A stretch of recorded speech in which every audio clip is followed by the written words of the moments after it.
I can't yet. With that, I'm going to call our Tuesday, January 19th Common Council meeting to order. Elissa, will you please take the roll? Cash, Here. Went, Here.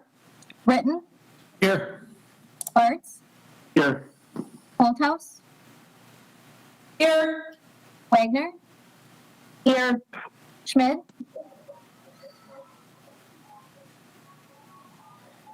Schmidt, Alderman Schmidt, there he is. Yeah. Sorry, my mic's not working. It's okay. We heard you that time. Wetzel, Here. Phelps, Here. All right. If you all would please join me in the Pledge of Allegiance. I pledge allegiance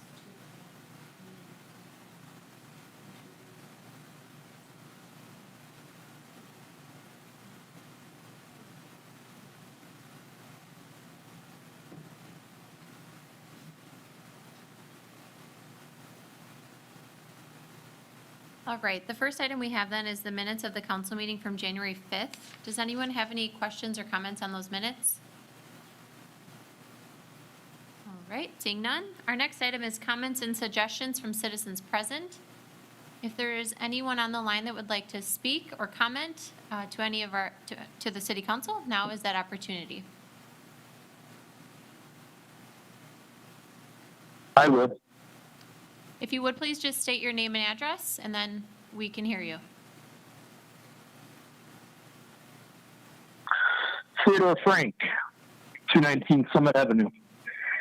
I am speaking on Resolution 8905 and the pending lease on 722 O'Connell Avenue. When the resolution was written by Mr. Larson in November of 2019, the resolution was for a one-year lease. Through several contacts by email, by phone, and by attending the meeting, the lease has finally been presented. However, I do not feel that it was presented fully in the spirit of the resolution as passed.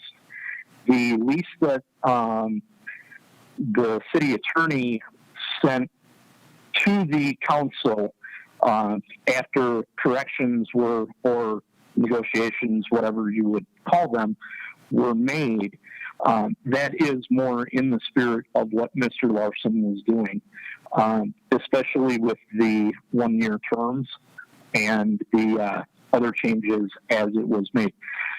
I am urging the city council to vote on the lease with the additions that were proposed this afternoon by Attorney Simon Silva, and not as was written at the Public Works Commission on the 12th, because they did not originally follow the spirit of that resolution.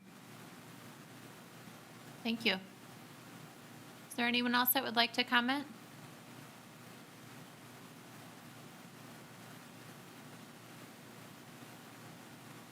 Okay. There is another opportunity at the end of the meeting as well. So then let's move on to committee reports. You guys have the Finance Committee from January 11th, Plan Commission from January 11th, Public Works Commission from December 22nd and January 12th, and the Public Safety and Welfare Committee from January 6th. Does anyone have any comments or questions on any of those minutes? Mr. Bartz. Yes, on the Public Works Commission notes from January 12th, you were not included as an attendee. Should be changed. Okay. Mr. Bash, I'm sure you'll take that one in. Was I adding? Yeah, I'll correct that. Okay. Any other comments or questions on any of those? All right. We have no old business, so then we'll go to communications and recommendations. The first item is employee recognition. And we don't have anyone joining us from the city team tonight, but nonetheless, I want to make sure that we recognize the folks on the list. We have Dane Zastro from the Police Department with 30 years of service, Chad Butler from the Fire Department with 20 years of service, Dave Brower from the Police Department with 20 years of service, Megan Schwefel from the Senior Center with 20 years of service, and Jason Heller from the Street Department with 10 years of service. That's an incredibly impressive amount of service in just a handful of people. And I know I am thankful for each and every one of these people, and they've done a lot for our community. So congratulations to them, and we appreciate you very much. Next is just an FYI for all of you. This is a list of candidates for the spring election that's to be held on April 6th. We have no local offices that will appear on the primary ballot in February. Does anyone have any comments or questions on that one? Next is the 2020 construction information packet. This is something that will be provided to you annually. I did ask the city engineer to provide just a 1 or 2 or 3 items of note that people could take from this information. So Jane Ellen, I'll ask you to step in here. Okay, we want to start with the first sheet, yearly construction totals for 2020. I think what's the takeaway off this sheet is that due to COVID-19 and a lot of people being at home, that we had an increase in number of residential improvements, things as sheds, additions, garages erected, things like that. So I think that's kind of the takeaway from the yearly construction totals. The next sheet is construction dollar value. And again, for 2020, we're fairly close to the 2019 number. We're just about 3 million under it. But in 2020, I need to point out that we didn't have any industrial construction, extensions, expansions, where in 2019, the year before, we had Votech Industries. So once again, residential increased over last year for 2019. And yet with that, we still hung in there fairly close to our 2019 construction dollar value. Moving on to the next sheet, which is single family homes constructed. When COVID hit back in March of 2020, we sat down and talked to decide what we thought we would see in revenues with permits and if we were going to be behind. And we really sat down and thought we really didn't think that we would see a decrease overall in all of our permits. We reached out to our home builders, Loose Homes and Belinsky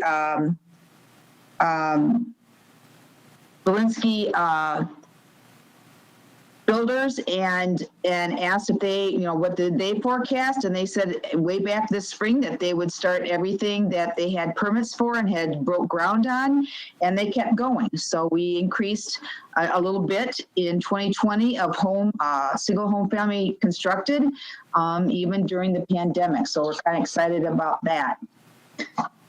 The next sheet, is types of residential construction. And the thing that you'll notice under 2020, we had apartment buildings of 4 units or greater. Those are new starts. They're not completed yet. Those are the apartment buildings that are going up on Air Park Drive done by the Boises.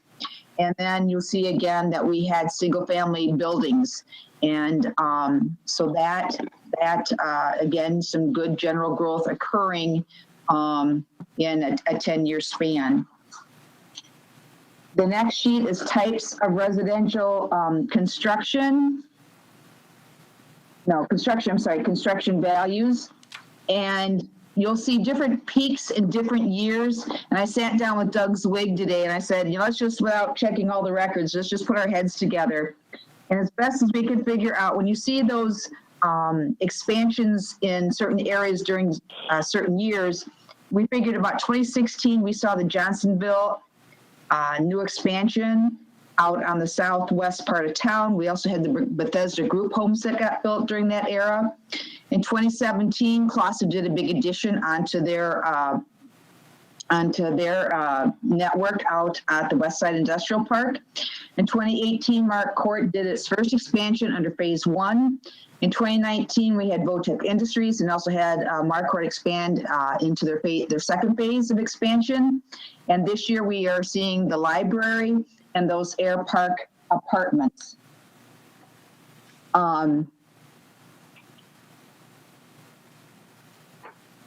And then the last sheet on there is the 2020 demolition permits.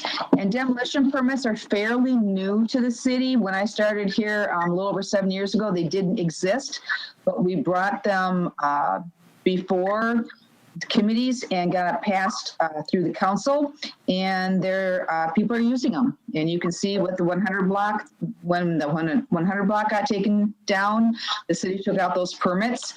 And we've had some other buildings that have come down in 2020 that took permits. Very good, thank you. Does anyone have any questions for Jane Ellen or I on this one? Okay. Thank you, Jane Ellen. Our next item is action on a recommendation to disallow a claim by Dean Berger. Is there a motion for that?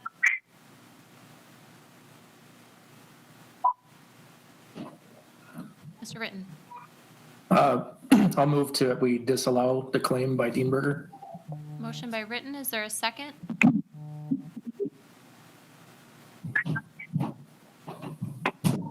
Is there a This is Pash, I'll second.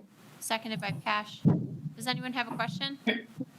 Miss Alderperson Went. What were the damages that he's claiming?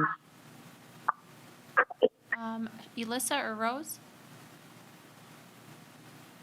He was claiming a little over $200 for some tire damage. Any other questions? Was this caused by the manhole or? Elissa? I wasn't there, but I would assume that the manhole damaged the tire. The question, or rather determination of the insurance company was that the city was not liable because it was not aware that the manhole was up at the time until the accident occurred. And it had flipped up previously, but they went out and fixed it and drove over it and tested it. So they took all the actions that they should have taken. So the position of the insurance company is that the city is not liable. Any other questions? Oh, go ahead. This doesn't seem right, because if we had issues with it before and then it happened again to this person, why are we denying him, paying him for the damage that happened because of the manhole? I cannot, I was not present for this conversation, so I'm not sure if anyone at finance wants to share insight from the finance committee. I can speak to it. I think I shared a few comments in the meeting, Alder Went, and I think the resolution was that it was responded to in a timely manner, and ultimately in determining and setting a precedence, I think there's a mutual responsibility between the vehicle operator as well as the potential hazard in the roadways. So through it all, I guess from my vantage point, I just felt like there's mutual responsibility. Thank you, Mr. Pash. Mr. Timmers, are you on the line, our street superintendent? Could you provide some insight?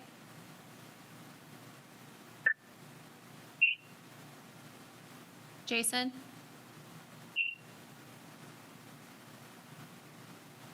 I thought that Jason was on.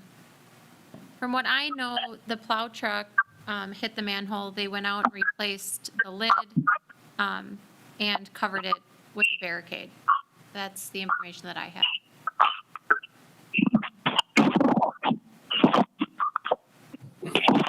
Chris, Alderperson Ritten.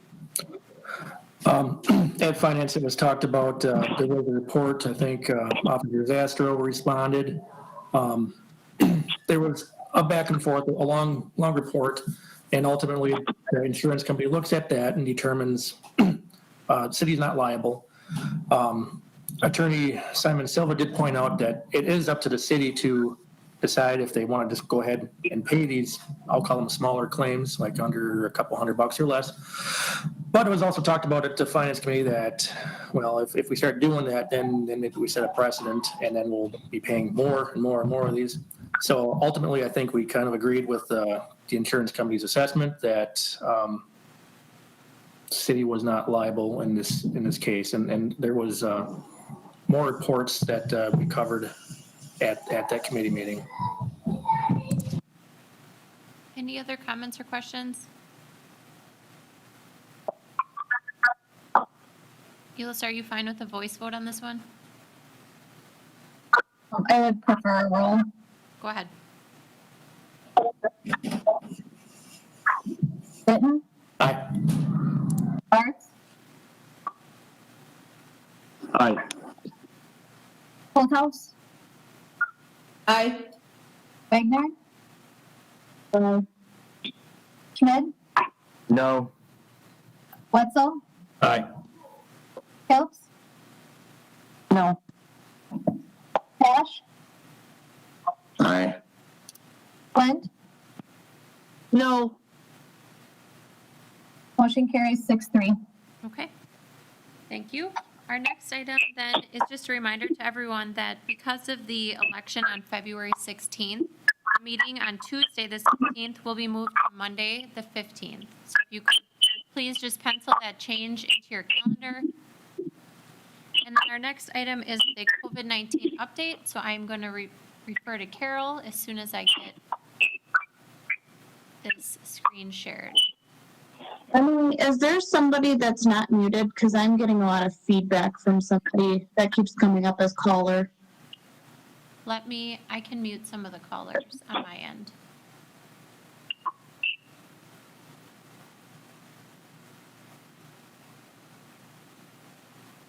All right, hopefully that helps.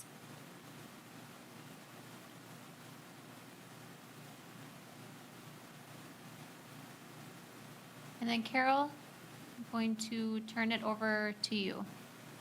Okay. Just Good evening, everyone. Okay. So the updated group of individuals is on this slide. Just yesterday, individuals that are 65 years of age and older were added to the group that can receive vaccine at this time.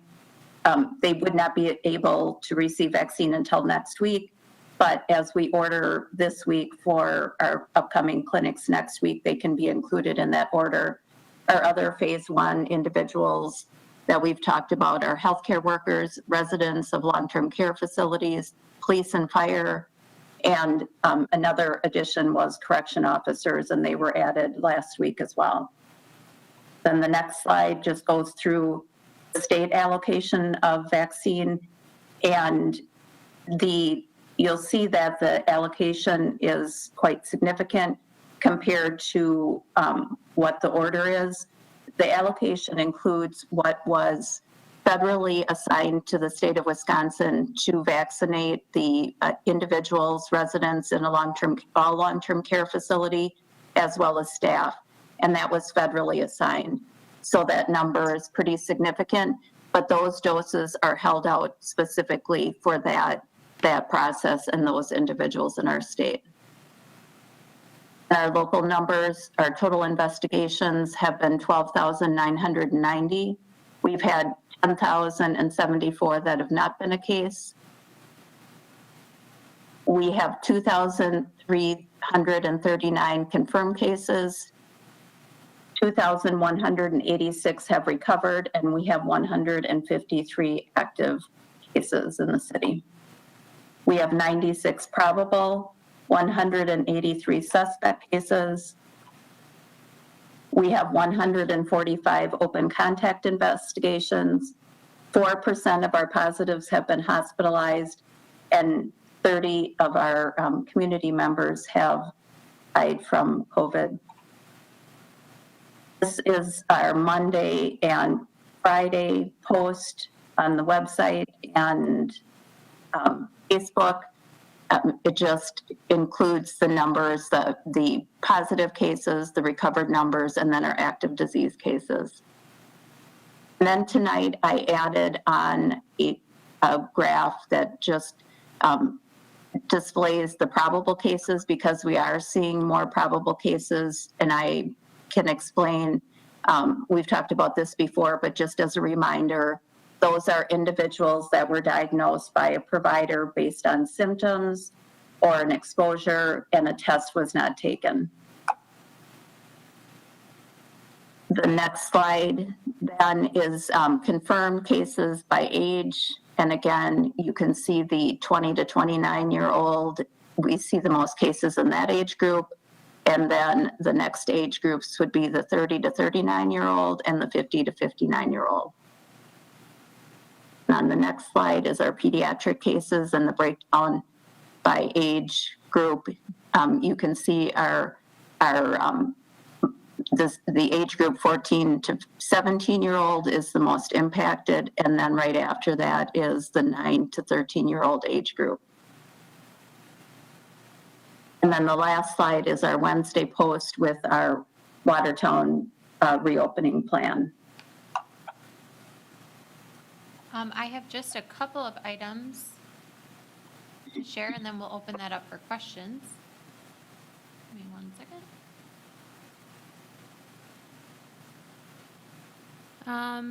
I have no items to report for the use of the emergency order. An update on our buildings. The buildings are still closed. We have started discussion about, however, they are open on Monday, Wednesday, and Friday in the clerk's office for property tax payment. Our numbers were increasing today, this week. It appears as though just from last Friday, we've started to go on the decline. So we've been watching the numbers. I watch them every day, and we started to have some conversation about reopening on Monday, Wednesday, and Fridays to the public, and then starting with just our council meetings being in person and virtual, and then any committee meeting with a public hearing. Those are really the difficult things to do virtually. So I suspect by the end of the week, I'll be connecting with Alderperson Ritten, and we'll have a conversation about if we move that direction. Our staffing situation is stable. We stabilized largely right before the holidays. We had a few cases here and there upon return, but I feel fairly comfortable with where our staffing is at. Carol has spoken to you all for the last few meetings about vaccine distribution, and I don't want to be redundant with what Carol shared, so I'll just add to this that I'm the president of the Urban Alliance. That's a subcommittee of sorts of the League of Municipalities. We recently, as in last week, had a meeting, met, and submitted a letter of advocacy to SDMAC. That's the group that's determining, providing advisory suggestions on the different phase categories. And then this Thursday, I'm speaking with the Assistant Deputy Secretary, Lisa Olson, from the Department of Health Services. And the message I plan to share is, we don't need perfect, we just need it out. And that our letter that we sent advocated for more local control over the phases. We know our communities best, and I think we learned early on in the pandemic that each municipality is a bit different, and a lot of these decisions can be, at least the input should be gathered from local units of government. In that letter, we also said if SDMAC was uncomfortable going so far as to providing high-level categories and then letting municipalities or local health departments define those further, if that was not comfortable for them, we did advocate for the addition of police and fire, water, wastewater, the clerk's office for the purposes of elections, and streets to be added to that 1B category. We did that by simply going straight to our continuity of operations plans and saying who has to be here within 1 to 12 hours. Our rec activities have been expanding, and we have been making plans for spring and summer offerings. We have started discussions about the pool. So all of those kind of typical seasonal items are beginning, and we are planning for those. So those are the updates that I have. Does anyone have any questions for Carol or I? Mr. Ritten? Hi, Carol. I saw on your slide that the community has had roughly 2,300 confirmed cases and probably more probable cases. So that's roughly, if my math serves me right, roughly 10% of our city. Can you tell us, are we doing okay? Are we doing poorly or above average? Or is it kind of impossible to tell? So we're doing similar to the rest of the state as far as disease spread, and we're doing much better than we were in November and even December. And I am hopeful with vaccine availability that we have better protection. I believe I shared this at our last meeting, that the nursing homes in our community have, the residents and the staff have been vaccinated. They've had the first round. Our other long-term care facilities are still waiting to hear from the pharmaceutical partnerships. So I'm working on a plan to help support them. So I'm hopeful that as vaccine becomes available and we can get it out as fast as we get it, and I'm working closely with the hospital and a few clinics to do that, that we can make progress and continue to move in a positive direction. But it will take time. We're already looking at the last week of January and just starting to offer vaccine to 65 individuals that are 65 years of age and older. It's going to take several weeks to get through that population. So our hospital will be key in that, and we've developed a plan. So I'm just hopeful we can continue in the direction that we're going. Any other questions? I have one. This Alderman Schmidt. Yes, go ahead. Can you? So, Carol, you keep mentioning the 65 and older category about being our priority.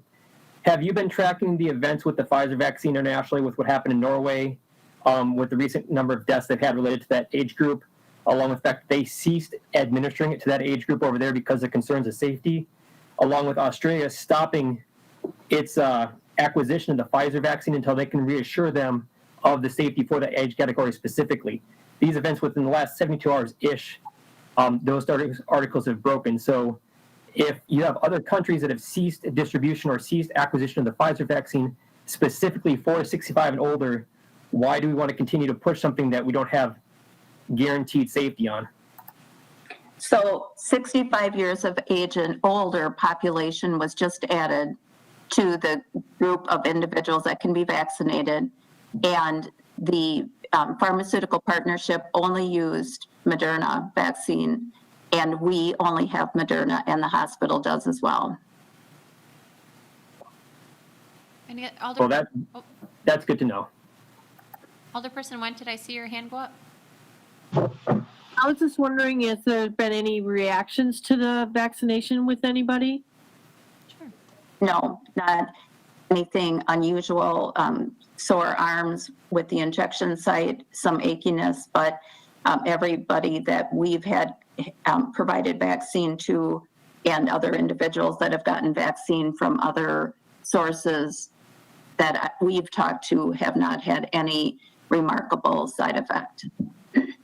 Now, are they going to be getting more than one shot? I saw that some are getting boosters.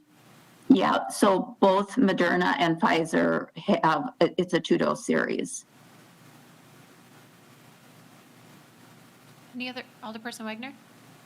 I do have a question. Now, I understand vaccine is coming out and, the city's talking about reopening events throughout the city. Everyone is tiptoeing. Nobody knows what to do, what to plan. Does the health department have any suggestions on how people should move forward in 2021 and plan events? Because I know a lot of committees are still hesitant because they don't have any definitive answers.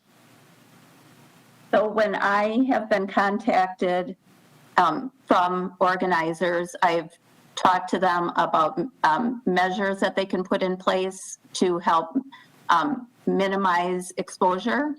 And so organizers have called me.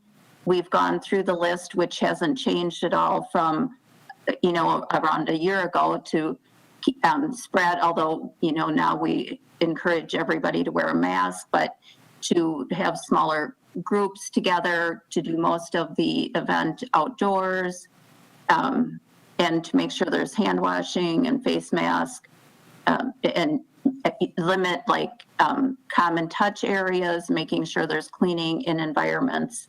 So I have talked to some organizers, and there's planning happening, I believe.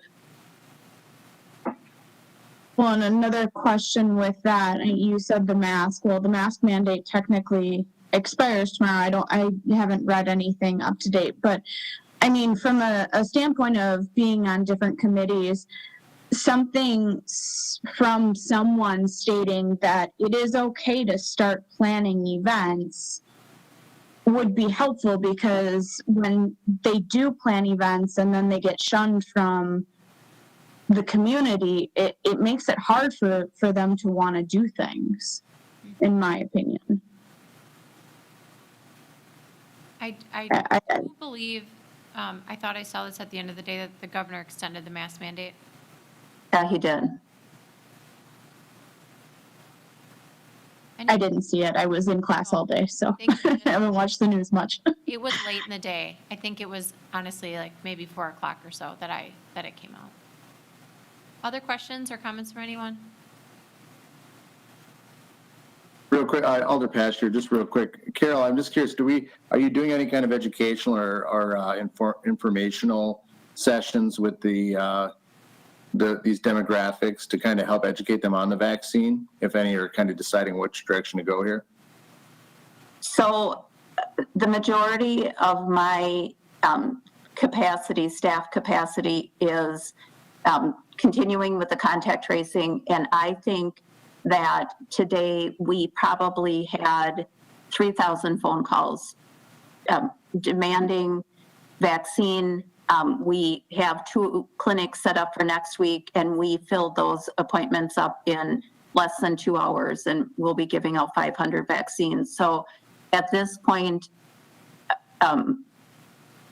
we have a great demand, and we don't have enough supply to meet that demand. So I'm working with the hospital to help make sure that the populations that can get the vaccine have access to it, with the hospital clinics and with our clinics and the private clinics doing that together. So at this point, I do get calls about the vaccine and concerns about safety, and I provided that information to individuals, and I pointed the individuals in the direction of the CDC or the FDA, the emergency use authorizations for that information. But at this point, we're just trying to meet the demand. We are planning some messaging around the resources that Carol provides, so that those are kind of on our website and on our Facebook page for people to get a little bit more easily as well. Any other comments or questions on this one? All right, we have no new business. Our next item then is the accounts payable. Motion by Wetzel. Is there a second? I'll second. I have a motion by Wetzel and I second by Bartz. I saw his hand before I heard Alderperson Holthouse. Any questions on the accounts? Elissa? Wetzel? Aye. Phillips? Hold on. Oh, you haven't read. I do. I don't recall what number she was, so let me just unmute. Was it 2? Alderperson Kilps? Aye. Cash? Aye. Went? Abstain? Written? Abstain. Bartz? Aye. Holthouse? Aye. Wagner? Aye. and Schmidt. Aye. All right, our next is reports and miscellaneous business. You have the Cable TV Regulatory Board from September 1st and December 8th, the Cash and Investment Summary from December 31st, Historic Preservation and Downtown Design Commission from December 16th and January 6th, the Main Street Program from December 15th, the payroll summaries of December 2nd to 15th and December 16th to 29th, the Police and Fire Commission from October 12th and December 14th, the Site Plan Review of January 11th, and the Tourism Commission of November 12th and December 10th. Would anyone like to comment on any of those minutes? Mr. Ritten? Just that some of the reports are kind of old. Yeah, I noticed that as well. I did send some correspondence to a variety of folks about a few weeks ago, asking for us to dial in on this, so we'll keep our eye on this one. Anybody else? All right. Let's go to ordinances then. Our first is ordinance 20-30. This is to adopt the Plan Unit Development Precise Implementation Plan under section 550-152 for 722 O'Connell Street. This is here for me and the Plan Commission on the second reading. I'll make a motion to approve 2030 on the second reading. Motion by Wendt. Is there a second? It's passed. I'll second. Second by Holthouse. Comments or questions on this one? Alyssa? Went, Aye. Britton, Aye. Larts, Aye. Holthouse, Aye. Wagner, Aye. Schmidt, Aye. Wetzel, Aye. Kilps, Aye. and Pash. Aye. All right, our next is ordinance 21-01. This is to create, Article 12, the Youth Advisory Committee, sections 24-22 through 24-24, membership terms of office, purpose, and duties of Chapter 24, which is boards, commissions, and committees of the City of Watertown's general ordinances. This is here for me and the Finance Committee on the first reading.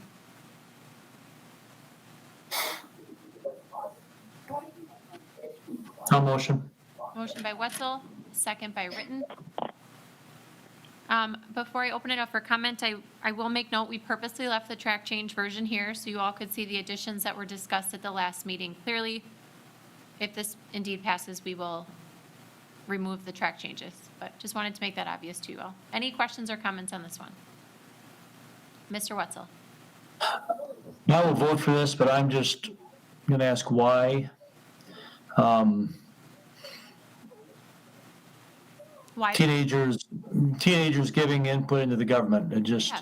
I remember when I was 16, my thoughts, so. Well, when I was 16, I was class president doing the types of things you see me doing today. So I think there's obviously a wide range, but I wasn't close to that. the goals are really twofold. For me, it's to involve the youth of our community in our community, and then to provide the youth of our community with an opportunity to weigh in on community issues and become more informed about city government. I think some exposure to what the city does is helpful for us as an employer. And I want to create opportunities, and that they're just advisory, so nothing that they do would stick in any way. It has to go through a standing committee. I want the opportunity for the youth in our community to be invested and to want to come back after they leave, if they do leave. And I think by having them be a part of the future, you inherently get some of that investment. So that's why for me. And it is a model that's practiced throughout the country, not just in Wisconsin. There's examples of cities across coast to coast, large and small. Any other questions? I do have a couple. Mr. Schmidt? Alderman Schmidt. We had some dialogue in this regards to some changes, and I appreciate some of the changes you did add in here to make some clarification points. But I do have a question. What prevents any of the youth from the community now being active in any capacity within the city? They can contact any one of the aldermen. They can contact yourself, any one of your full-time key employees. Make their voice heard. We all have emails. We all have phone numbers. We all have physical mailing addresses. there's nothing prohibiting them from making their voices heard now if they truly wanted it. I don't see having an advisory committee making that voice any louder than it already is. Because in all honesty, if they wanted to be involved, they would. If they wanted to volunteer and be involved in the community, they would. Because true volunteerism comes from the communities, it comes from the neighborhoods, it doesn't come from another government-sanctioned committee or board.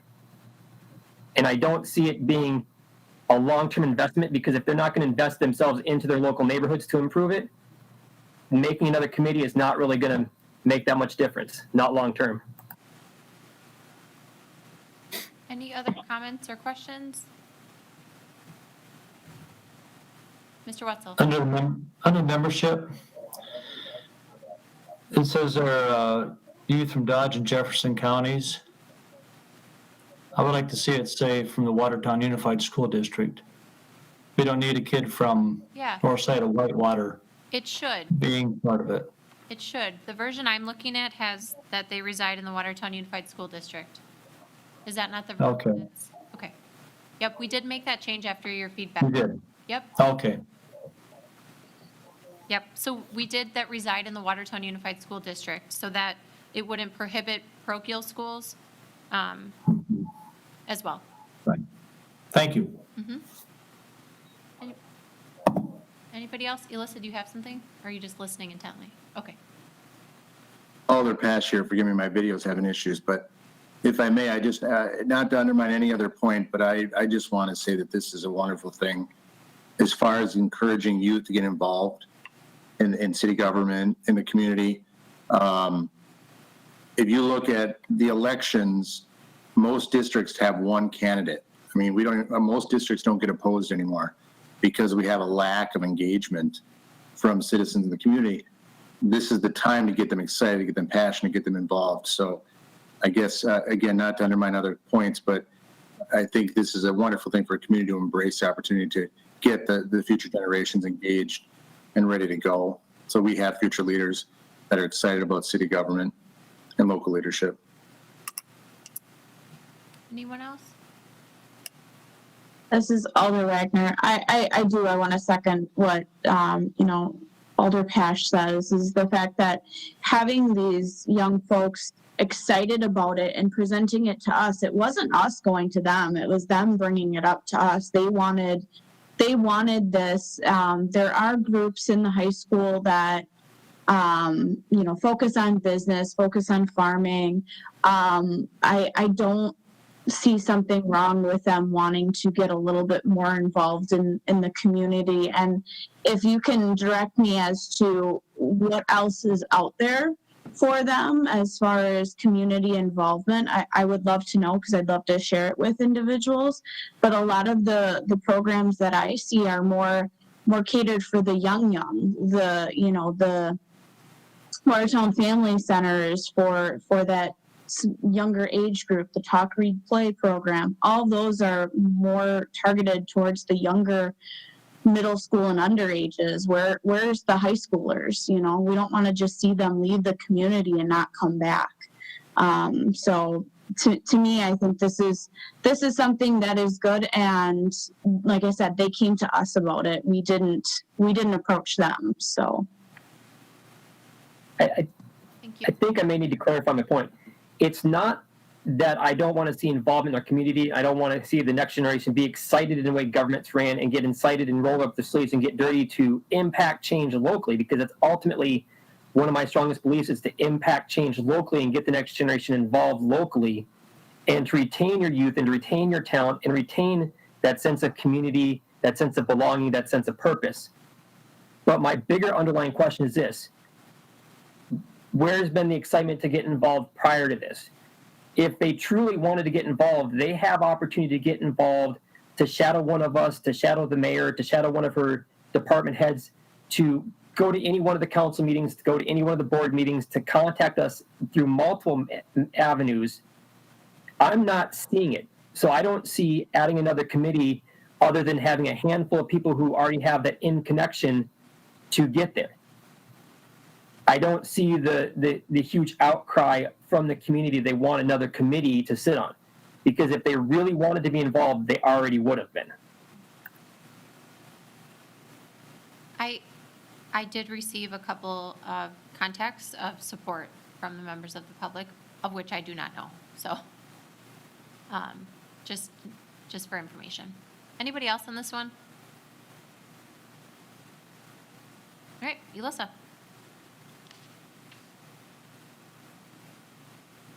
Wetzel, Aye. Phillips, Aye. Pash, Aye. Went, Aye. Britton, Aye. Bartz, Aye. Holthouse,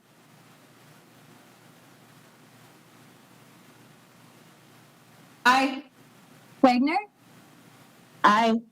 Schmidt, No.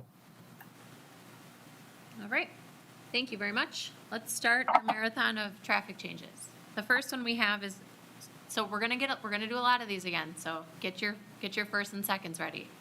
The first is ordinance 2102. This is to repeal a section of 500-5 one-way streets and alleys of chapter 500 of the traffic code. This is here from Alderman Schmidt, Public Safety and Welfare, on its second reading.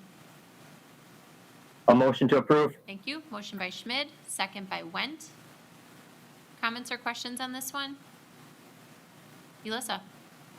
Schmidt, Aye. Wetzel, Aye. Phillips, Aye. Pash, Aye. Went, Aye. Britton, Aye. Bartz, Aye. Holthouse, Aye. Wagner, Aye. Great, very good. Next is ordinance 21-03. This is to create a portion of section 500-3 per A through streets designated of chapter 500 of our traffic code. This is here from Alderman Schmidt and Public Safety and Welfare on the second reading. Motion to approve? Thank you. I'll Motion by second. Schmidt, second by Wetzel. Anyone have any comments or questions on this one? Elissa? Schmidt, Aye. Wetzel, Aye. Phillips, Aye. Pash, Aye. Went, Aye. Britton, Aye. Bartz, Aye. Holthouse, Aye. Wagner, Aye. Next is ordinance 21-04. This is to repeal a portion of section 500-3 Pren B stop intersections of chapter 500 of our traffic code. This is here from Alderman Schmidt, Public Safety and Welfare, on the second reading. Motion to approve? Thank you. Motion by Schmidt. Second by Bartz. Comments or questions from anybody? Elissa? Schmidt, Aye. Wetzel, Aye. Phillips, Aye. Pash, Aye. Went, Aye. Britton, Aye. Bartz, Aye. Holthouse, Aye. Wagner, Aye. All right, next is ordinance 21-05. This is to create a portion of section 500-3 Pren B stop intersections of chapter 500 of our traffic code. This is here from Alderman Schmidt, Public Safety and Welfare, on the second reading.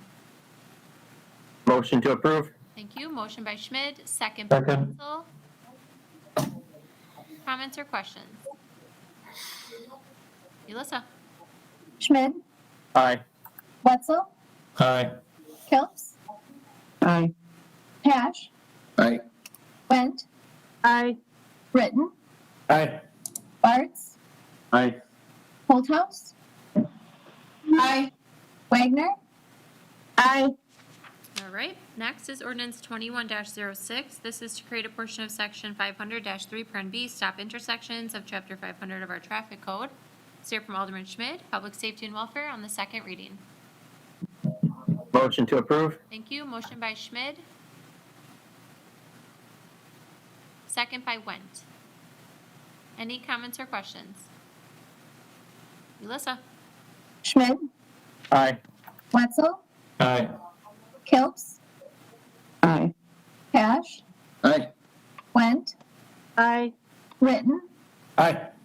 Bartz, Aye. Holthouse, Aye. Wagner, Aye. All right, thank you. Next is ordinance 21-07. This is to create a portion of section 500-3 stop intersections of chapter 500 of our traffic code. This is here again from Alderman Schmidt in Public Safety and Welfare on the second reading. Motion to approve? Thank you, Mr. Schmidt. Second by Pash. Comments or questions on this one? Elissa? Schmidt, Aye. Wetzel, Aye. Phillips, Aye. Cash, Aye. Went, Aye. Britton, Aye. Bartz, Aye. Holthouse, Aye. Wagner. Aye. All right, next is ordinance 21-08. This is to repeal and recreate a portion of section 500-3 per NA through streets designated of, again, chapter 500 of our traffic code. This is here from Alderman Schmidt in Public Safety and Welfare on the second reading.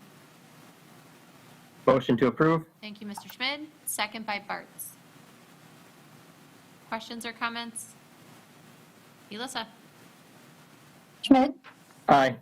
Wetzel, Aye. Phillips, Aye. Cash, Aye.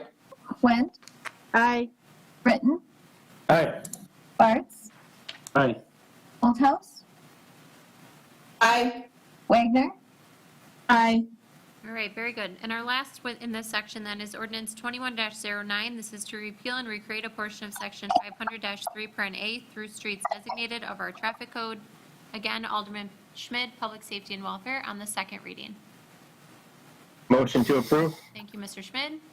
Second. Second. By Wetzel. Second by Wetzel. Motion by Schmidt, second by Wetzel. Anybody have any comments on this one? Elissa? Schmidt, Aye. Wetzel, Aye. Phillips, Aye. Cash, Aye. Went, Aye. Britton, Aye. Bartz, Aye.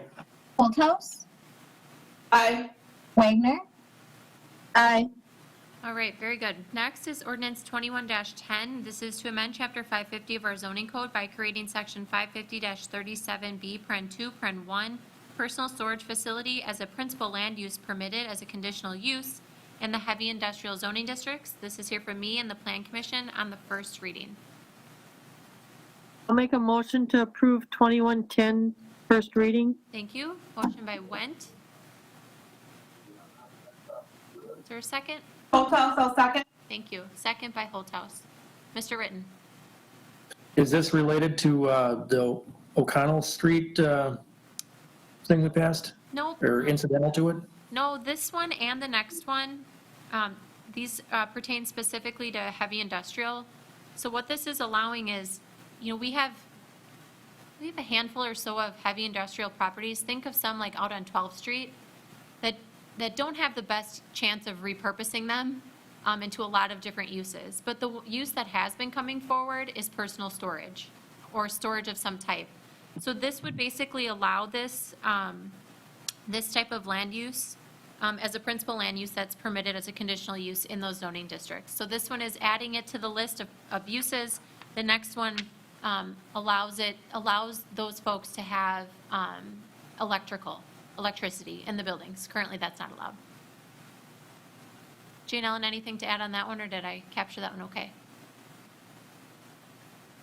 No, it's just, as you stated, we have an older stock of old industrial buildings in the city that are probably never going to see heavy industrial usage again. These tend to be in the areas of city that are not near our networking of highways. They're heavily residential. They just sit there and basically rot and become blighted. This is a path to get them repurposed and allowing those property owners who own them to generate some type of revenue that they're probably not going to see in its original design from 80 years ago. So it's just a tool, this one and the next one, to start allowing these older buildings to have a new life in an appropriate way in residential neighborhoods. Thank you. Any other questions?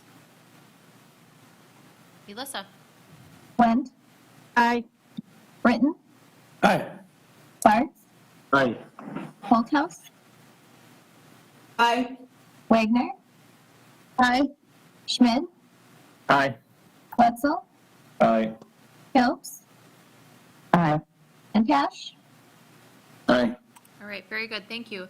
The next then is ordinance 21-11. This is to amend chapter 550 of our zoning code through the removal of section 550-53C, 150, personal storage facility and electrical power. This is here from me and the Plan Commission on the first reading. Motion to approve, Schmid. Thank you. Motion by Schmid,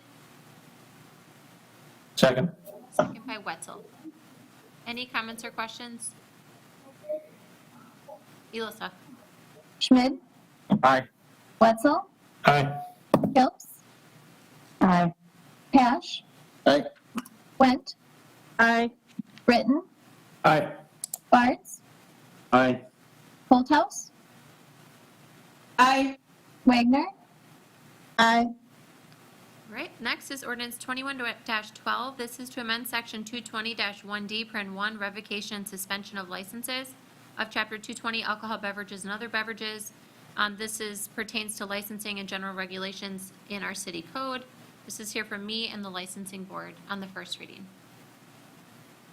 I'll make a motion to approve 2112. Thank you. Motion by Went, seconded by Bartz. This is largely a housekeeping item that's in response to some of the changes we've recently made with outdoor sales. Chief or City Attorney Simon Silva, anything to add? All right. Any questions? Just one. Sure. Just so I can understand the demerit points. How many does it take for them to get their license suspended or revoked? Chief? I'd have to take a look at the ordinance exactly. Nobody's in that area right now. Somewhere around 200 is coming to mind. Rose or Elissa, do either of you know offhand? Elissa's saying no. Rose, do you know offhand?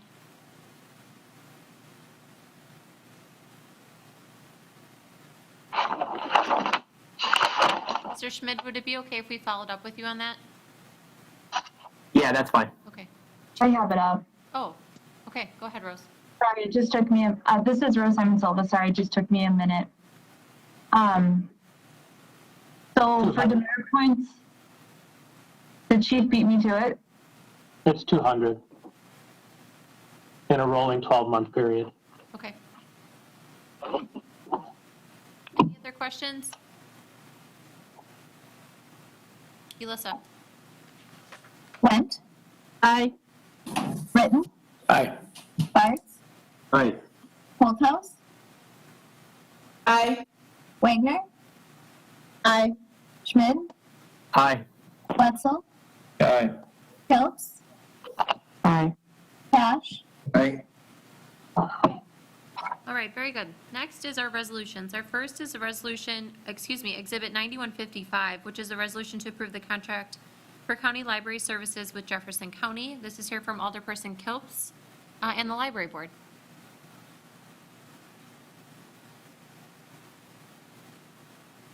I'll make a motion to approve.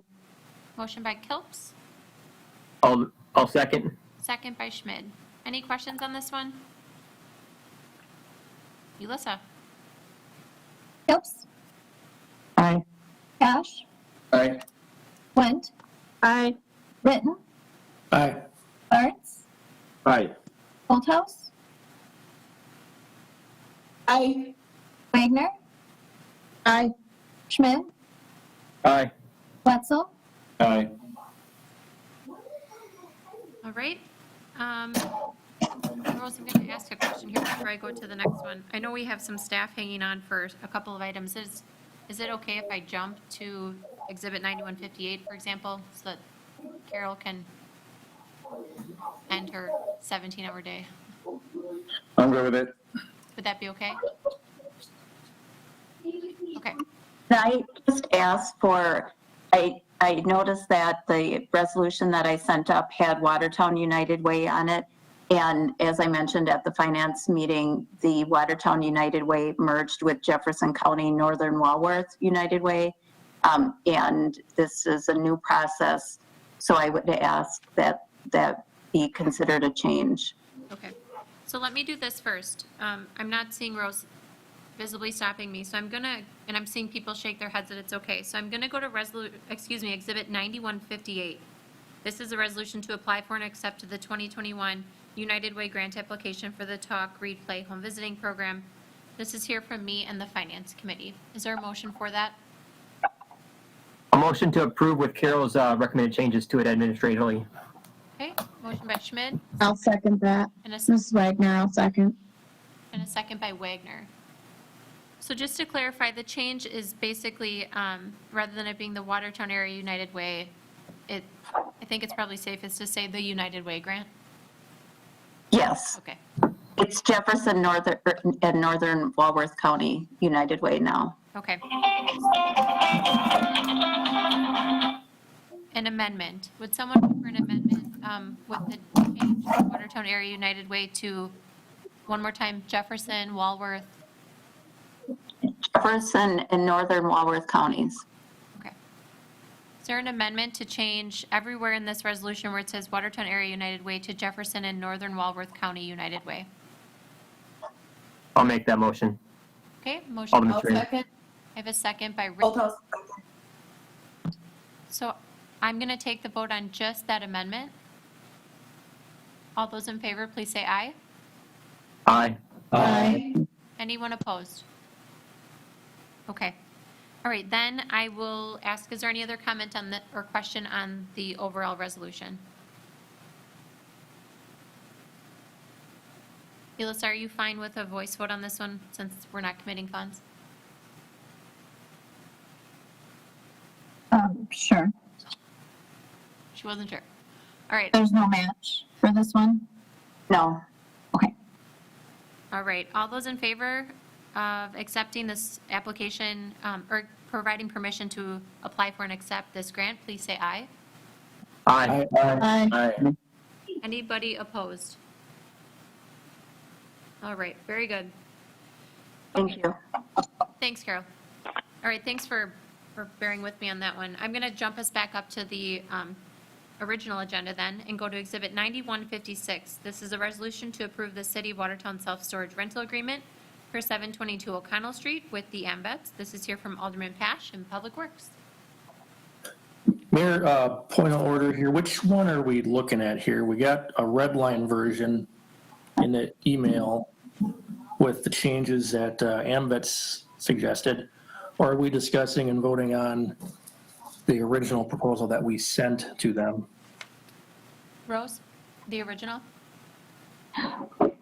What you have, the red line version, was just what I created, or actually what Sandy created, just helping you to see the changes they wanted. It's not my recommendation that we approve that red line version. So what is in the packet and what I would still be looking for a motion for is the version that came out of Public Works. This is Pash. I'll move to approve Exhibit 9156. Okay, motion by Pash. Second by. Second by written. All right, comments or questions? Who was the second? I'm sorry. Written. Thank you. Does anyone have? I do have a question on this one, just so I have a clear understanding. So I see the distinct difference in requested items versus what was submitted versus what they want. Is there any room to move the needle more center, or are we still at opposite ends of the spectrum with regards to what's being requested and what's being submitted?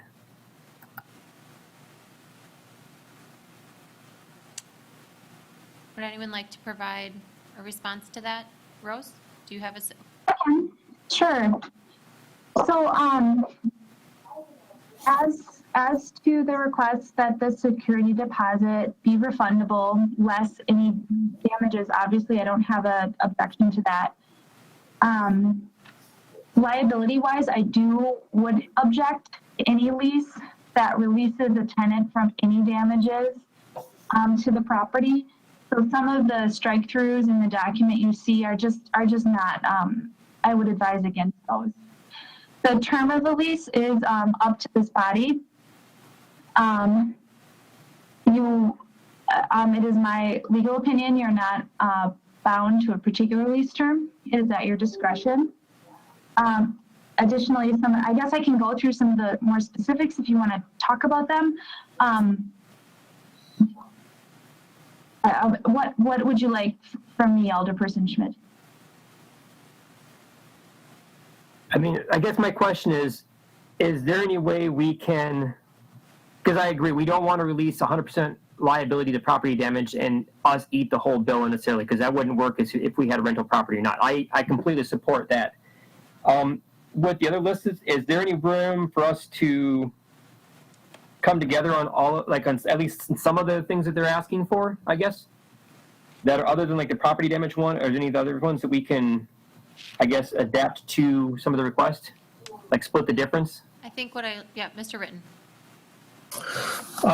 I can speak to that a little bit. I was at the Public Works meeting when this was debated, and the group settled on, as for the term, we selected the end of October, and the thought was to give the AMVETs use this storage space to gather goods that they later resell at the citywide rummage sale. There's one in the spring, and there's one in September. And the thought was, after the September one, their inventory that they keep in the city building will be reduced. Therefore, less of a burden for them to move out their remaining inventory, and that would give the city time to store the stuff they need to store in that space for the next winter. So that's kind of how we settled on that date there. As far as what the original resolution that we passed back in 2019, the wording, I'll just have it in front of me. I'll just go ahead and read it. Be it further resolved that the cost of such lease shall be $1 and for 1 year term and shall be renewable for additional 1 year terms unless terminated for cause or other compelling reason. Keep that in mind, compelling reason.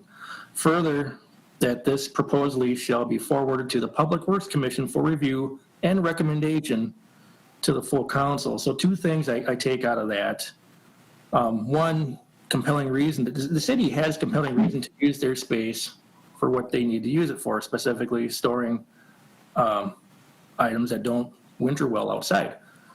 Two, the resolution directed the Public Works Commission to review a lease and make a recommendation to the council.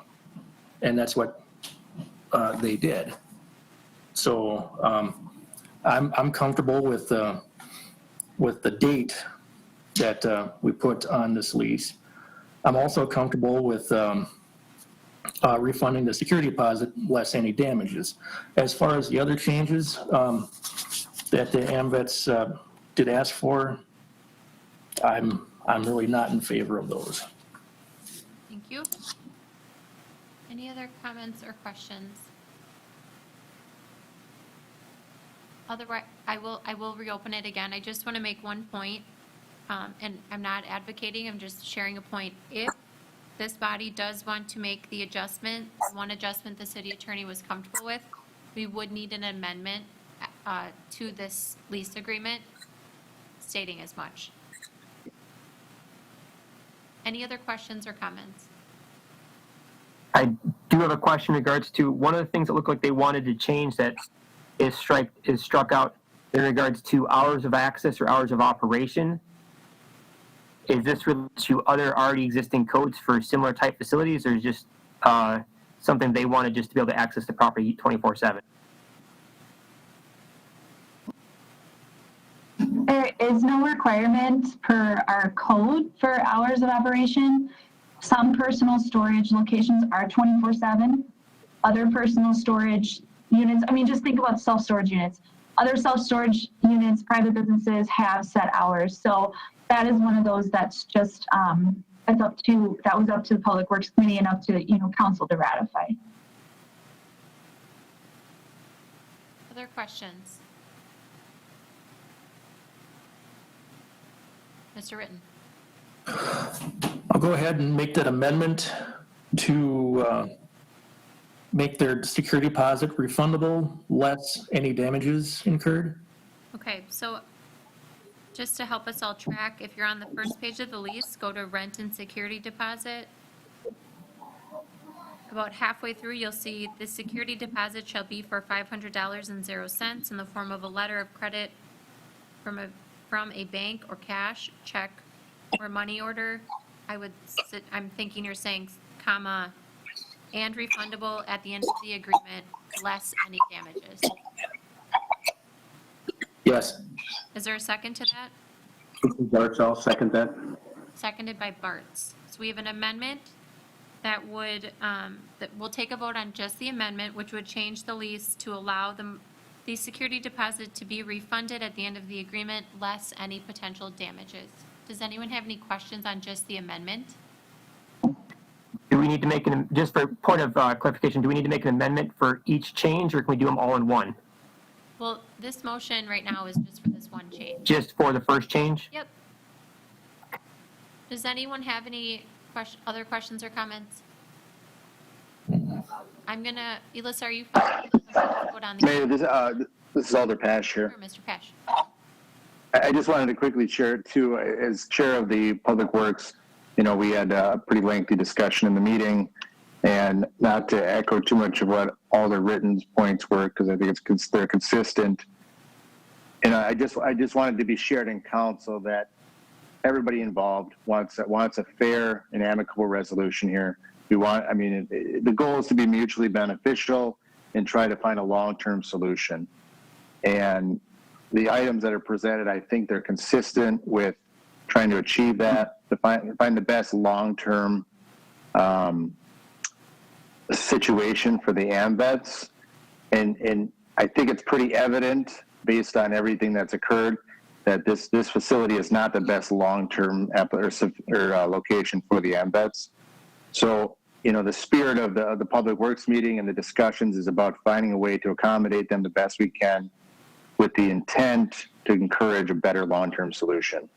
And all these items, I think, while they're valid concerns, really what need to be focused on is supporting their needs through the next 9 months so that they can arrange a better long-term fit. Thank you, Mr. Pesh. Elissa, are we fine with the voice vote on the amendment? Sure.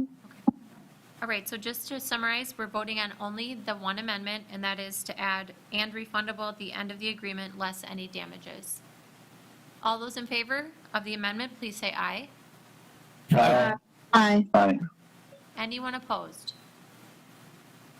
Okay, so that brings us back to the full lease with this change in. Does anyone have any other questions or comments? All right, Elissa. Yes. Oh, Alyssa, hold on one second.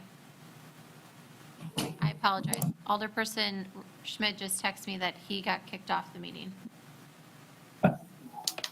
So let's wait to call the vote just to I want to be respectful. I'm not sure if he had anything else.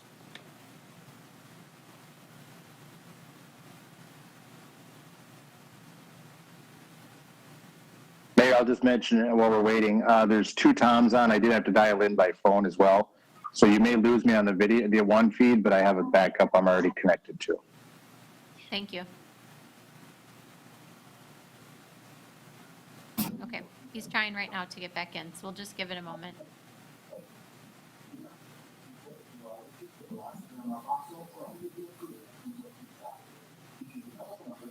There we go. Alderman Schmidt, are you back? Can you hear me? Oh, we can. So. Okay, I'm back. Okay, so Alyssa was just about to start the vote when I got your text message. So I'm going to back us up just a couple of words. So we are now at the full lease, and that the full lease has the change about refunding the security deposit. Anyone have any other comments or questions? Can I make a motion to make an additional amendment? You may.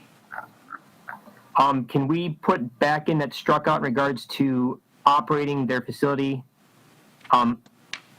Basically, it looks like 24 hours under rules and regulations. So the current version of the lease has that in, so you're seeking to strike what the ambit struck, which would be. Or am I reading that incorrectly? I guess it's struck out in what I'm looking at. Does that mean? Right, so the version that's in your packet would have the rules and regulations would begin with operator will have the right to establish. The version submitted by the AMBETS was proposing striking operator through the word control right before minors. So the version that we'd be voting on right now has that not struck. Did I clarify? Okay, so our version has it in there, their version has it out. That's correct. Okay, I'd make a motion to amend it to reflect their version for that specific section. Okay. Is there a second to Mr. Schmidt's motion? I'll second. This is Holthouse. Any comments or questions? Mr. Britton?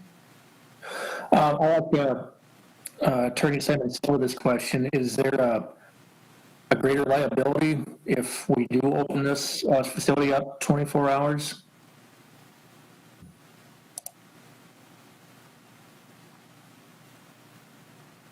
Again, we're not, we don't monitor, we don't have staff monitoring the facility at all times. I know a lot of 24/7 personal storage locations do have a monitor available, or at least security cameras in place, just in case something happens when people aren't around. I would, 24-hour access is not, it probably does have more liability to it, just because if someone goes in alone at, let's say, 10 p.m. and they become injured or something incapacitated or have a medical emergency, there will be nobody back in that facility. If that happens on a Friday night, there will be nobody back there until Monday morning at 6:30 maybe. So I would have concerns over 24-hour access because of that.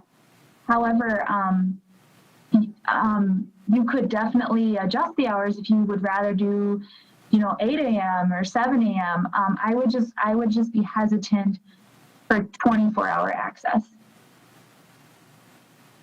If memory serves, I think there was a weekend issue at one point with a garage door. Mr. Ritten. That's correct. Would you like me to explain that issue? That's up to this. Sure. When I first, so this was several years ago, there was an instance where a member of the volunteer organization did hit our garage door. They did pay for the repair of that garage door. I think they hit it with a vehicle, if I recall. However, they did not notify current city staff. They called the prior street superintendent, who was no longer employed with the city, and notified him, who then told them to directly contact the garage repair company. So then our street superintendent at the time, Randy Franks, arrived at the Katy Street, O'Connell Street location to a garage door company making the repairs that he had no knowledge of. That's not to say that that's 100% the organization's fault. However, there is a value to city staff being present, physically present, or at least having the ability to be physically present, because had we known our property had been damaged, we should have and probably notified our insurance company, or at least made sure that the proper insurance claims were followed through. Mr. Ritten. One more point I want to bring up about the hours. It was discussed at the Public Works Committee. The original thought was to leave it open the same hours our street department would be there, which would be roughly 7 to maybe 5:30, 6 p.m. So the 9 a.m. to 9 p.m. Was kind of a meet in the middle kind of time frame there. Originally, they wanted it more restrictive, but that body discussed to leave it at least a 12-hour window. And it originally, I think, was Monday through Friday, but they did decide to just make it all week long, all 7 days. So that was kind of a meet in the middle time frame that's in there. That's correct. Thank you. Does anyone else have any comments or questions on this amendment? Mayor McFarland, Alder Pash here. I don't want to address Alder Schmidt directly, but could he be advised, is it the intent, is he intending to amend every item on the red line version of the AMVET's proposed lease? Mr. Schmidt, you don't have to respond. I'll answer that. Sure. Alderman Pash, it's not my intent to address every single change because some of them I would be in support of with recommendations that the city attorney has put in place. And so, no, it is not all of them. Okay. Thank you. I just want to make sure in the event that, if we need to entertain tabling this, I want to ensure that we're cognizant of what's best for this meeting. Sure. So right now, we have a motion and a second to adjust the rules and regulations section to strike the beginning all the way up into the word minors. Does anyone else have questions or comments on that one? All right, Elissa, why don't you take the roll on that one, please? And let me just one more time clarify, because I remember thinking, what am I voting on?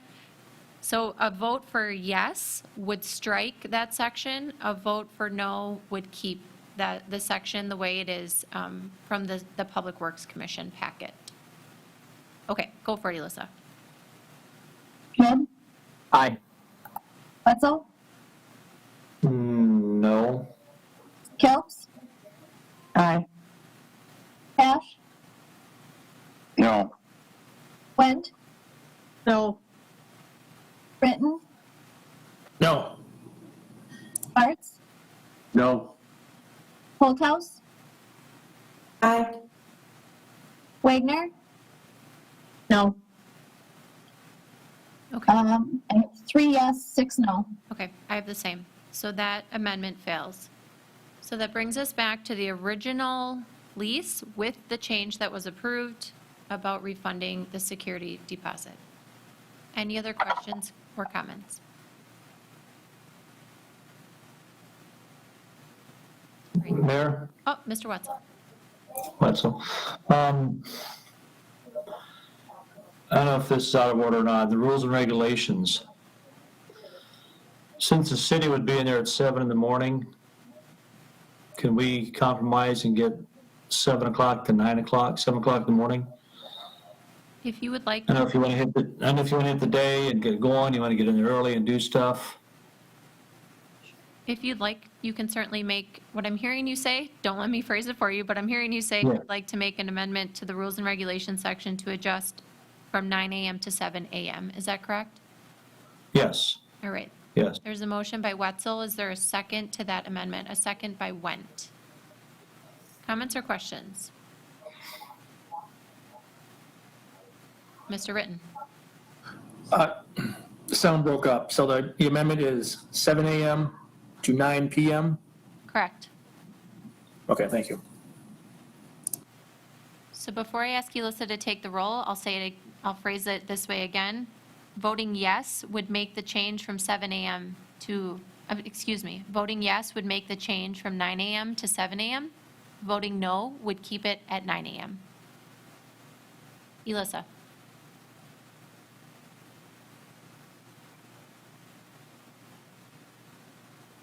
Elissa, you want to take the roll? Oh, I'm sorry. It's I okay. was on mute. Wetzel, Yes. Kelps, Yes. Ash, Yes. Went, Yes. Britton, Yes. Bartz, Yes. Holthouse, Yes. Wagner, Yes. Schmidt, Yes. All right. So we're now back to the original lease with two changes. the change for the security deposit and the change from 9 a.m. to 7 a.m. Any other comments or questions? Okay, so seeing none, I'm going to ask Elissa to take the roll in just a moment. But just so you know what you're voting on, a vote for yes would approve the lease with the 2 changes we just had. A vote for no would not approve the lease. Any other questions? All right, go ahead, Elissa. Pash, Aye. Went, Aye. Britton, Aye. Bartz, Aye. Holthouse, Aye. Wagner, Aye. Schmidt, Aye. Wetzel, Aye. Kilps. Aye. All right, thank you. Rose, you'll make those adjustments then and deliver the lease to the AMVets, I presume? Yeah, yes, Mayor. Okay, very good. Please don't call me Pam. Mr. Ritten? Sorry, this is maybe out of turn. I meant to ask, so we'll present this lease to the AMVets. Do they have a specific amount of time to sign and agree to this? Or what happens if they don't after a week, 2 weeks, a month? What happens? Rose?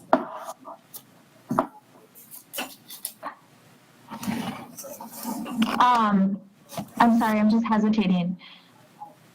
If if at a reasonable, after a reasonable time, there appears to be an impasse, I will have some enforcement options available to me under state statute. I hope that I don't have to utilize those tools available, but they are available to any landlord or for personal storage space. Good? I hope that's clear enough. Okay. Okay. All right, so then we are at Exhibit 9157. This is a resolution to update the 2021 payroll resolution for a reclassification of the engineering and building safety and zoning clerk typist. This is here from me and the Finance Committee. Written move to approve Exhibit 9157. Thank you. You beat me to it. This is Wagner. I'll second. Motion by Ritten, second by Wagner. I appreciate the competitive spirit. Any comments or questions? Elissa? Britton, Aye.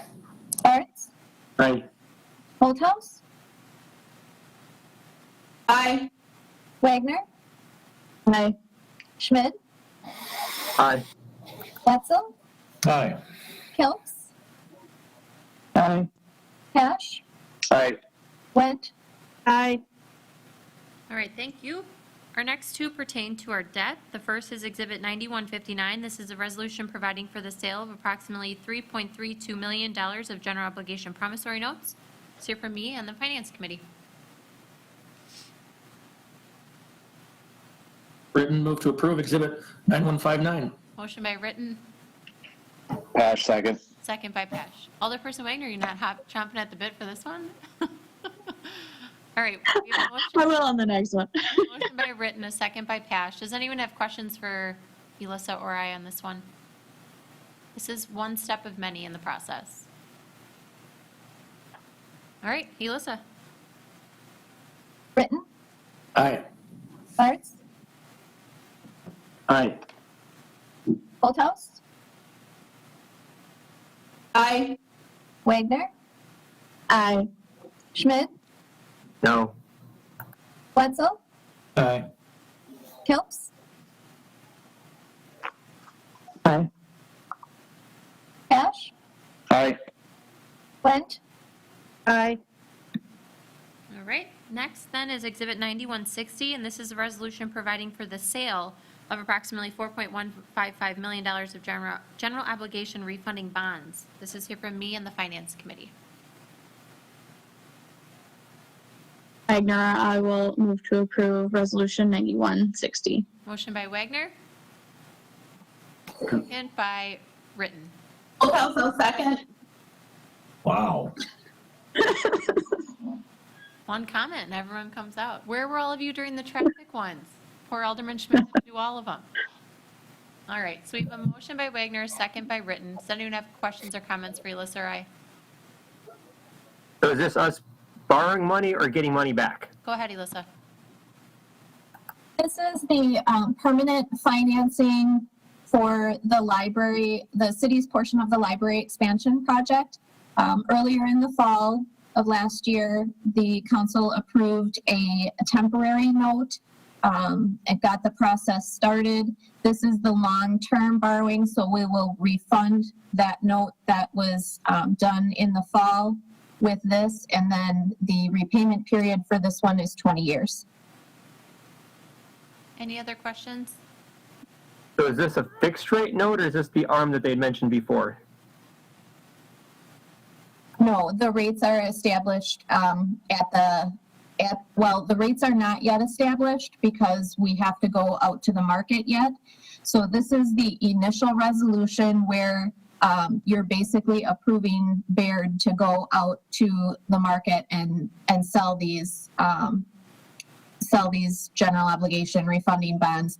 And once that's done on February 2nd, these two resolutions, the prior one is for our annual capital borrowing, and this one is the library refunding. And both of these will be brought back in final resolution form on February 2nd after the sale or after the offering, when they will have final interest rates. So we don't know the final interest rate yet. Okay, so these have to go away before we can make that next step for the final numbers. The final resolution comes back on February 2nd. Any other questions for Elissa?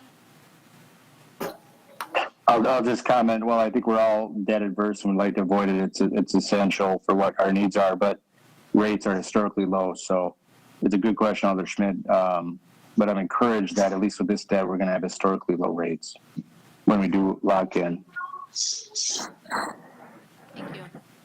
Anybody else on this one? All right, go ahead, Elissa. Wagner? Aye. Schmidt? Aye. Wetzel? Aye. Phelps?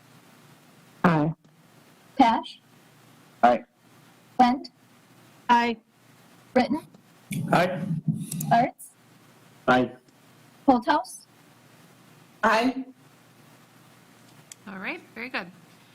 The next item is comments and suggestions from citizens present. Is there anyone on the line? Let me just unmute everybody. All right, everyone is now unmuted. Is there anyone on the line that would like to comment? Yes. Please state your name and address. Mark Kotwitz, 504 South Water Street, Watertown, Wisconsin. This is in reference to the lease from AMVETS. I am the commander of AMVETS. A resolution was stated that we had the 1-year lease. I don't know why it can't still be a 1-year lease. The refundable thing I like. Seeing that, the other thing I can't understand is when you have a meeting and you're there to represent and you don't get to say nothing, why do I even need to attend the meeting? Okay?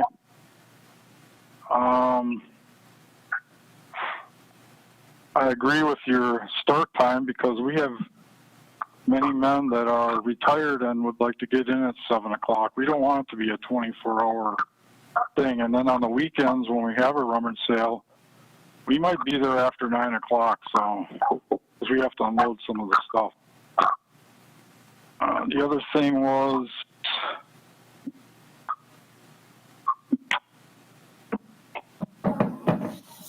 go over this again.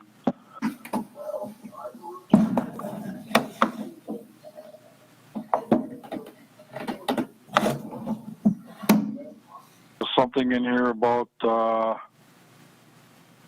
being able to move us out into a approximate size. That's why we wanted it amended to an internal space, because basically what you're telling us is that you can come in and tell us to get out and stick us out in the outdoors and we have to take it.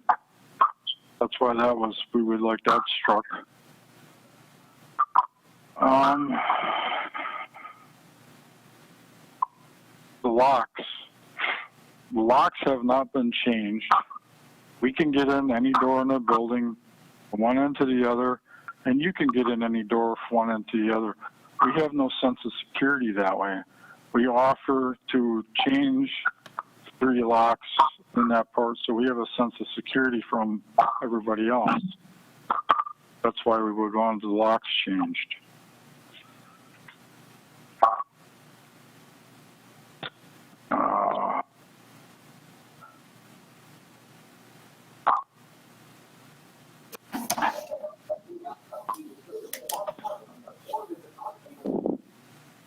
Anything else, Mr. Kotwitz? Yes, I'm looking through the papers now. Okay. It's really aggravating to sit on a conversation where people talk about you and you can't answer that. I don't understand how you guys operate that way. Now I have to go through and do this all again. Inspecting vehicles and stuff like that, I don't see the relevance of that. And everything else besides that seems to be okay. In reference to the garage door that Rose mentioned, one of our members did back into the big overhead garage door, and this was during the transition between the old superintendent and Randy Franks, and the only person we knew who to contact was the older guy. Contacted him. He told us to get a hold of the garage company, and they came out, and we never left the building because we didn't want to leave it unsecure, because we're part of the city too, and we don't want anything stolen, broken, or anything like that. And it was all paid for by us. That's why you guys never had the insurance company out there, never saw a bill. We paid for everything because we caused the damages. We're not an irresponsible group. And we just expect to have a little bit of leniency on some of this stuff. See, we know we're not going to be in there forever. It's evident that you don't want us in there forever. But I mean, at least for the last 9 months that we are going to be there, we expect that, well, we ask that you give us just a little bit more lenience than what you are. I don't know why we can't strive to get along, but yet it seems like we're fighting you and bucking heads. So to be stuck off in a third person while somebody's sitting there talking to you or about you is very, very rude. That's all I have. I yield the floor. Thank you, Mr. Kotwitz. Any other comments from citizens present?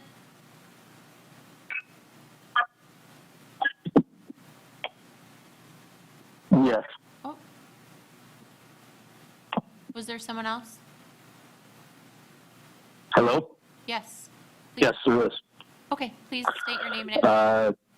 Theodore Frank, 219 Summit Avenue.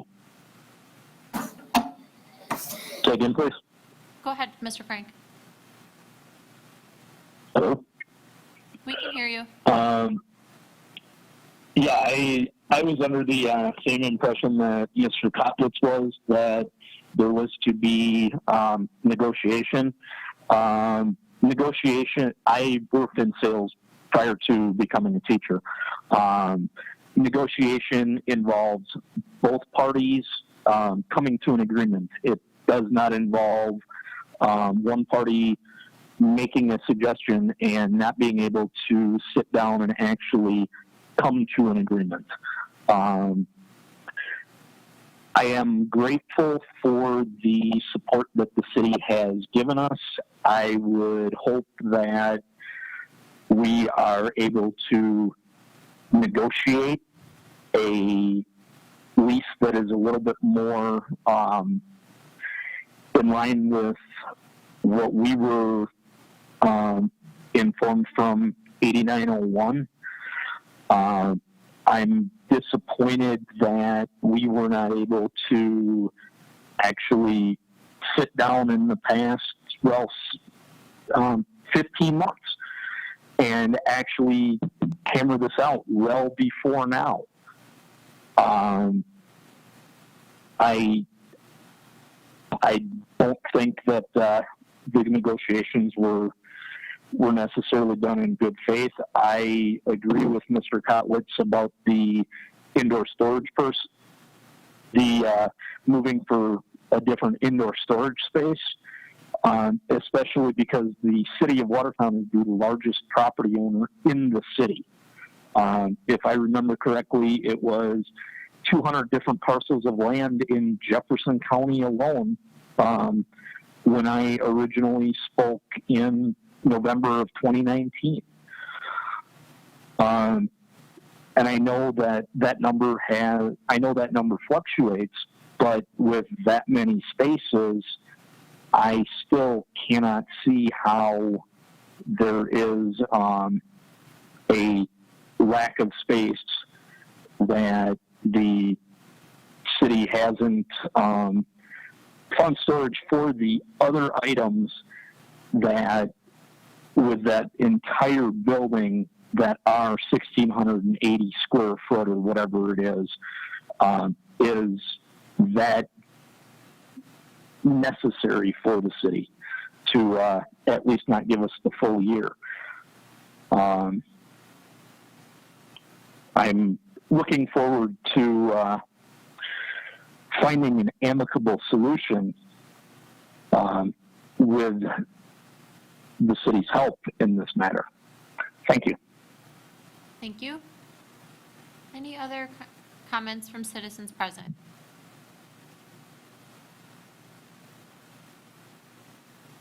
All right. Seeing none, I would look for a motion to adjourn. Britton, move to adjourn. Motion by Britton, Second. second by Wagner. All those in favor, please say aye. Aye. Aye. Aye. Anybody opposed? All right, thank you all for sticking out a long meeting. I appreciate it. Have a good rest of your evening.